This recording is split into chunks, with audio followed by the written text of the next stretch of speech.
بسم اللہ الرحمن الرحیم۔ السلام علیکم۔ حضور نبی کریم صلی اللہ علیہ وسلم کی پیدائش مبارک کے واقعات و معجزات جاننے کے لیے اس ویڈیو کو مکمل دیکھیں اور اس چینل کو سبسکرائب کریں۔ دوستو، ہمارے پیارے آقا حضرت محمد مصطفیٰ صلی اللہ علیہ وسلم اللہ کے سب سے محبوب نبی ہیں۔ آپ صلی اللہ علیہ وسلم کی پیدائش اور زندگی مبارک کا ہر لمحہ معجزات خدا سے منور تھا، کیونکہ آپ صلی اللہ علیہ وسلم جیسا نہ کوئی آیا، نہ ہے اور نہ ہی آئے گا۔ حضرت حسان رضی اللہ عنہ جو اسلام کے پہلے شہر تھے، حضور نبی کریم صلی اللہ علیہ وسلم کی شان اقدس میں یہ نعتیاں کلمات پڑھتے تھے کہ حضور آپ صلی اللہ علیہ وسلم جیسا حسین و جمیل نہ کسی ماں نے جنا ہے اور نہ ہی کوئی ماں جنے گی۔ جب نبی کریم صلی اللہ علیہ وسلم اپنی والدہ ماجدہ حضرت بی بی آمنہ سلام اللہ علیہا کے شکم مبارک میں تھے تو بی بی آمنہ کی پیشانی پر نور کی مان چمکتے دکھائی دیتے۔ بی بی آمنہ کہیں بھی تشریف لے جاتی تو بادل آپ پر سایہ کرتے، درخت جھک کر سلام پیش کرتے اور پتھر بول کر سلامتی بھیجتے تھے۔ جب نبی کریم صلی اللہ علیہ وسلم کی پیدائش مبارک ہوئی تو پورے آسمان پر نور ہی نور پھیل گیا۔ دنیا کے تمام بت اور مجسمے اوندے منہ گر پڑے۔ حضرت جبرائیل امین نے مشرق و مغرب، شمال و جنوب میں جشن ولادت مصطفیٰ صلی اللہ علیہ وسلم کے خوشی میں جھنڈے لگائے۔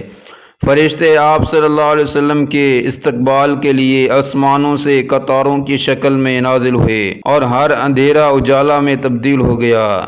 حضور نبی کریم صلی اللہ علیہ وسلم کی ولادت باسعادت کے متعلق آپ صلی اللہ علیہ وسلم کے دادا جان حضرت عبد المطلب فرماتے ہیں کہ میں کعبۃ اللہ کا طواف کر رہا تھا کہ اچانک میں نے دیکھا کہ کعبہ چاروں طرف سے جھکا اور مقام ابراہیم میں سجدہ کرنے لگا۔ اس دوران کعبہ سے تکبیر کی صدائیں سنائی دے رہی تھی۔ پھر میں نے دیکھا کہ کعبہ سیدھا کھڑا ہوا اور اس سے آواز آئی، سب تعریفیں اس اللہ کے لیے ہیں جس نے مجھے محمد صلی اللہ علیہ وسلم کے ساتھ مخصوص فرمایا۔ حضور سرور کائنات صلی اللہ علیہ وسلم کے دادا جان فرماتے ہیں کہ میں نے ارکان کعبہ کو آپس میں ایک دوسرے پر سلام بھیجتے سنا۔ جب میں باب صفا سے بحر کی جانب گیا تو زمین کی ہر چیز مجھے تکبیر و حمد کرتے دکھائی دی۔ پھر میں نے یہ آواز سنی، قد جاءکم رسول اللہ صلی اللہ علیہ وسلم، یعنی تمہارے پاس رسول اللہ صلی اللہ علیہ وسلم تشریف لے آئے ہیں۔ جب میری نگاہ بتوں کی جانب مرکوز ہوئی تو سب کے سب بت اوندے منہ گرے پڑے تھے۔ رسول خدا صلی اللہ علیہ وسلم کے دادا جان کہتے ہیں کہ یہ سب کچھ دیکھ کر مجھے شدید حیرت ہوئی اور میں نے اپنی آنکھیں ملنے لگا کہ شاید میں کوئی خواب تو نہیں دیکھ رہا، مگر یہ حسین منظر حقیقت تھا۔ اس کے بعد جب میں گھر پہنچا تو میں نے گھر کے اطراف میں عجیب و غریب نورانی پرندے طواف کرتے دیکھے جو کہ فرشتے تھے۔ گھر کے اندر سے مشک و عنبر سے بھی میٹھی خوشبو آ رہی تھی۔ میں نے دروازہ کھٹکھٹایا تو میری بیٹی آمنہ سلام اللہ علیہا تشریف لائی اور دروازہ کھولا۔ حضور سرور کائنات صلی اللہ علیہ وسلم کی والدہ ماجدہ حضرت بی بی آمنہ سلام اللہ علیہا کی پیشانی پر ایک نور چمکتا دکھائی دیتا تھا۔ حضرت عبد المطلب رضی اللہ عنہ فرماتے ہیں کہ میں نے دیکھا کہ بی بی آمنہ کے چہرے پر کوئی ضعف یعنی کمزوری وغیرہ کا اثر نہیں تھا اور بی بی آمنہ کی پیشانی سے جو نور چمکتا دکھائی دیتا تھا وہ نظر نہ آیا۔ حضرت عبد المطلب نے پوچھا، بیٹی آمنہ تمہاری پیشانی کا نور کہاں ہے؟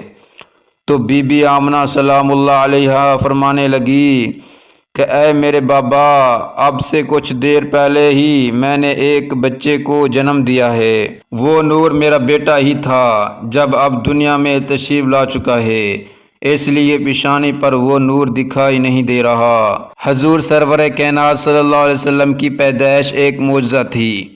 آپ کی والدہ کو بچہ پیدا ہوتے وقت کی تکلیف محسوس تک نہ ہوئی اور آپ صلی اللہ علیہ وسلم بالکل پاک صاف اور چمکتے ہوئے اس دنیا میں تشریف لائے۔ بی بی آمنہ سلام اللہ علیہ فرماتی ہیں کہ میں نبی کریم صلی اللہ علیہ وسلم کی پیدائش کے بعد ایک غیبی آواز سنائی دی اور میں نے سنا کہ پکارنے والا کہہ رہا تھا، اس کا نام محمد صلی اللہ علیہ وسلم رکھنا، یہ بچہ وہی ہے جس کا ساری دنیا کو انتظار تھا، جو دنیا کے اندھیروں اور کفر و جہالت کا خاتمہ کرے گا۔ یہ بچہ وہ آخری نبی ہے جس کی تشریف آوری کی خبر تمام انبیاء کرام علیہ السلام دیتے رہے۔ اس کا نام آسمانوں پر محمود ہے اور تورات میں موید ہے، زبور میں ہادی، انجیل میں احمد اور قرآن میں طٰہٰ، یاسین اور محمد ہے۔ صلی اللہ تعالی علی محمد صلی اللہ علیہ وسلم۔ اس ویڈیو کو لائک کریں، شیئر کریں اور اس چینل کو ضرور سبسکرائب کریں۔ جزاکم اللہ خیرا۔